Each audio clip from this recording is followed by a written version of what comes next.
मस्तक में मणि थी अश्वत्थामा के, उस मणि को निकाल लिया और समर से धक्का देकर के बाहर कर दिया। अश्वत्थामा ने उस ब्रह्मास्त्र को और तेज कर दिया। अब वो ब्रह्मास्त्र अभिमन्यु की पत्नी उत्तरा के गर्भ में जाकर के प्रहार करने लगा। भगवान द्वारका जा ही रहे थे, महाभारत हो गई थी, युधिष्ठिर राजा बन गए थे। रथ पर भगवान एक पैर रखे हुए थे, एक हाथ से रथ पकड़े थे, दूसरे हाथ से सबको मुस्कुरा मुस्कुरा करके आशीर्वाद दे ही रहे थे, अभय वरदान दे ही रहे थे। तब तक देखा पाहि पाहि महायोगे देवो देवो जगत्पते नान्यं तयद्वयं पश्ये यत्र मृत्यु परस्परम। उसी समय उत्तरा देवी रोती जाई, हे गोविंद बचाओ, हे माधव बचाओ। तो देखा अरे ये तो पांडवों की कुलवधू है। क्या हुआ देवी? महाराज कोई हमारे गर्भ को नष्ट करना चाहता, मैं तो मरना ही चाहती हूं, क्योंकि विधवापन तो बोझ है, पर मैं सती भी होना चाहती थी, परंतु मेरी कोख में बच्चा था, इसलिए मैं सती नहीं हो पाई। हे महाराज ऐसी कृपा करो, मैं भले ही मर जाऊं, क्योंकि मुझे तो विधवापन बोझ है, पर मेरे लाला को, मेरे बालक को, मेरे बच्चे को कुछ ना होने पावे, ऐसी कृपा करो।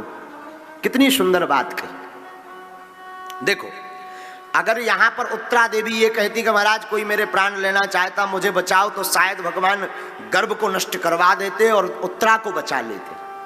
पर इन्होंने क्या कहा, मैं भले ही मर जाऊं पर गर्भ महाराज सुरक्षित रह गए। पर गर्भ तब सुरक्षित होगा जब मां सुरक्षित होगी। तो भगवान ने आज तक भगवान कभी गर्भ में नहीं गए, क्योंकि भगवान जन्म लेते ही नहीं, भगवान तो अवतार लेते हैं।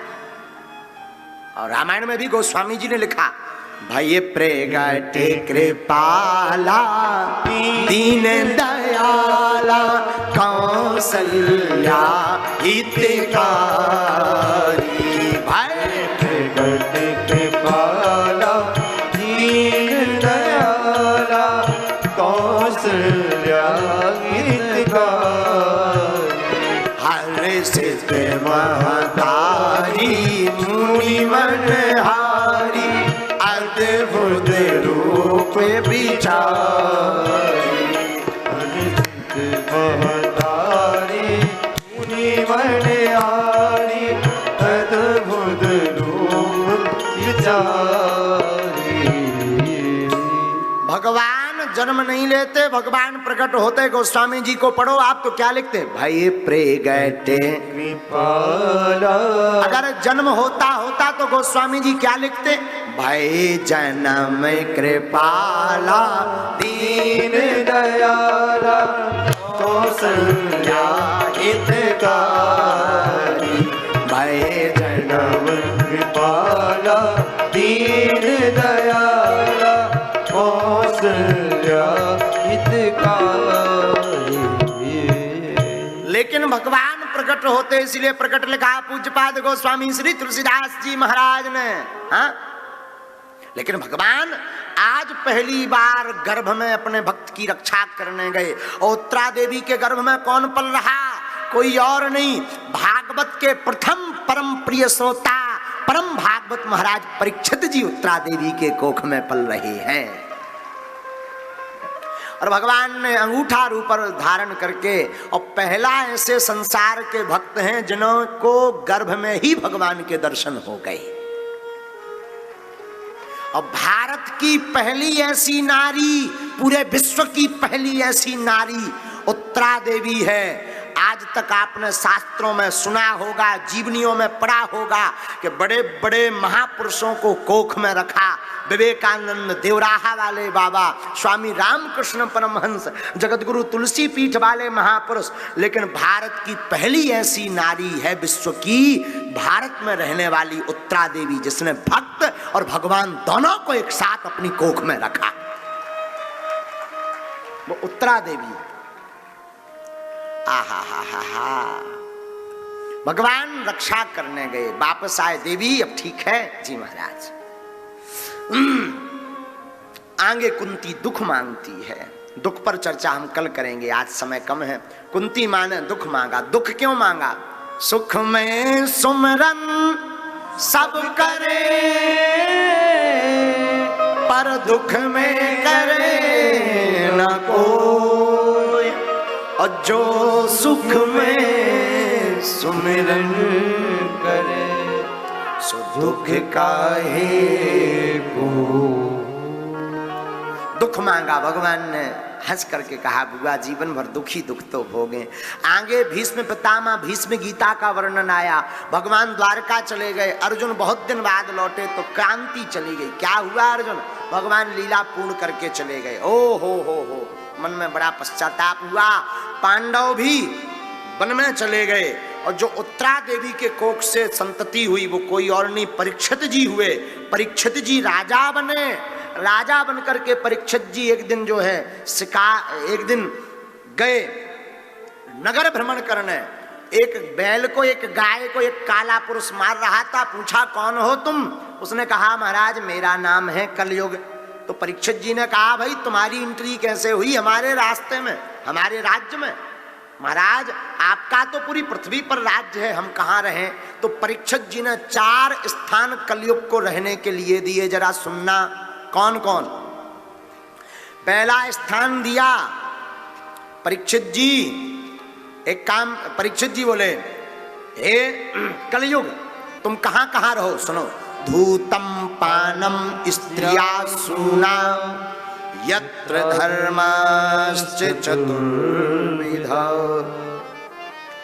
राजा परीक्षित बोले जाओ, पहला स्थान तुम्हारे रहने का जहां पर जुआ खेला जाता हो, जिस घर के लोग जुआ खेलते हो वहां पर जाकर के वास करो। कलयुग बोला जय हो। दूसरा निवास पानम, जिस घर में मदिरा पी जाती हो, जहां मदिरा विक्रय की जाती हो, जिस घर के लोग मदिरा पीते हो उस घर में जाकर के वास करो। कलयुग दूसरे जगह बैठ गया, बोला जय हो। तीसरा कलयुग का वास स्त्रिया सूना, जहां पर लंपट पुरुष रहते हो, स्त्री पर पुरुष का संग करती हो, पुरुष पर स्त्री का संग करते हो, ऐसे घर में जाकर के वास करो। कलयुग बोला जय हो। चौथा स्थान कलयुग को जहां पर मांस बेचा जाता हो, जिस घर के लोग मांस का भक्षण करते हो, ऐसे घर में जाकर के वास करो। कलयुग बोला जय हो। परीक्षित जी बोले खुश हो? बोले महाराज सब गड़बड़ है। 4 निवास दे वे इतने खराब दे कि कोई न जाए। महाराज मकान चाहे जितना खराब हो, बैठका तो बढ़िया भाव चाहिए। कम से कम रिश्तेदार आवे तो बैठने के लिए स्थान तो ठीक ठाक होना चाहिए। एक बढ़िया सा बैठका VIP दे दो, बाकी हम काम चला लें। ठीक है भैया। 5वां स्थान कलयुग को निवास करने के लिए परीक्षित जी ने पता है कहां दिया? जाओ तुम जाकर के स्वर्ण में रहो, सोने में रहो, गोल्ड में।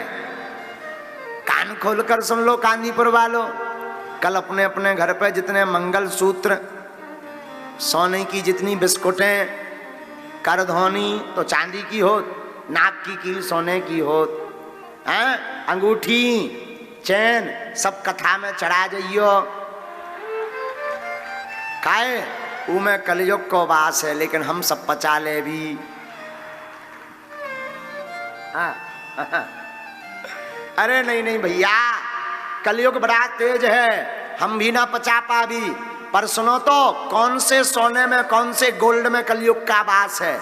जो सोना भाई से ईर्षा करके चोरी करके रखा गया हो, जो सोना डकैती से लाया गया हो, जो सोना चोरी करके लाया गया हो, उस सोने में कलयुग का वास है। इसलिए तो गांव में कहावत है, सोना मिलना भी बेकार है और सोना गिरना भी बेकार है। और एक दिन परीक्षित जी एक मुकुट महाभारत काल का पहन लिया। कलयुग को मौका मिल गया, वो महाभारत के युद्ध का मुकुट था, तो उस मुकुट पर कलयुग बैठ गया। और कलयुग ने बैठते ही आज तक शिकार नहीं किया परीक्षित जी ने। आज शिकार खेलने गए, शिकार नहीं मिला तो एक संत का अपराध कर दिया। आज की कथा पूरी संत पर चली है। सबका अपराध बन जाए भगवान माफ कर देंगे, पर संत का अपराध बनेगा तो भगवान माफ नहीं करेंगे। एक संत के गले में मरा हुआ सांप डाल दिया। उन संत के पुत्र ने श्राप दे दिया कि जाओ आज से ठीक 7वें दिन तक्षक नामक नाग से काटने से तुम्हारी मृत्यु हो जाए। परीक्षित जी डर गए, गंगा किनारे सब छोड़ छाड़ के आ गए और यहीं पर भैया भागवत कथा शुरू होनी है। कल से आगे की चर्चा हम प्रारंभ करेंगे। आज की वाणी हनुमान जी का ध्यान करके यहीं विराम करते। बोलो भागवत भगवान की।